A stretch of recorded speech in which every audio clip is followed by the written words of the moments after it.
వికారాబాద్ జిల్లాలో విషాదం చోటు చేసుకుంది. సొంత అన్న ప్రేమ వ్యవహారంలో తలెత్తిన వివాదం కారణంగా ఓ మహిళా కానిస్టేబుల్ ప్రాణాలు తీసుకున్నారు. తన అన్న ప్రియురాలు ఇచ్చిన పోలీసు ఫిర్యాదులో తన పేరు కూడా చేర్చడంతో తీవ్ర మనస్తాపానికి గురై ఆత్మహత్యకు పాల్పడ్డారు. ఈ ఘటన ధారూరులో బుధవారం ఉదయం వెలుగు చూసింది.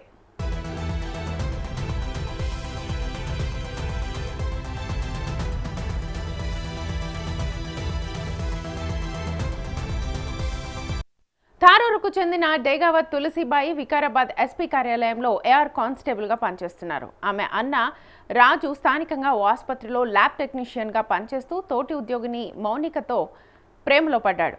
ఏడాది కాలంగా మౌనికను తన చెల్లెలు తులసిబాయి అద్దె గదిలోనే ఉంచాడు. అయితే ఇటీవల రాజు మౌనికల మధ్య గొడవలు జరగడంతో ఆమె అక్కడి నుంచి వెళ్లిపోయింది.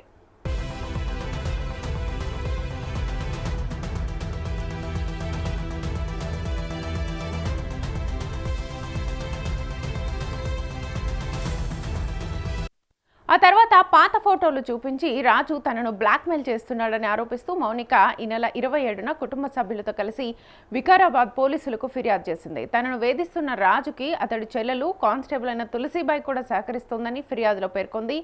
అన్న ప్రేమ వ్యవహారంలో అనవసరంగా తన మీద కేసు నమోదు కావడంతో తులసిబాయి తీవ్ర ఆవేదనకు గురైనట్లుగా తెలుస్తోంది. ఈ క్రమంలోనే అద్దె గదిలో ఉరివేసుకొని ఆత్మహత్య చేసుకున్నారు.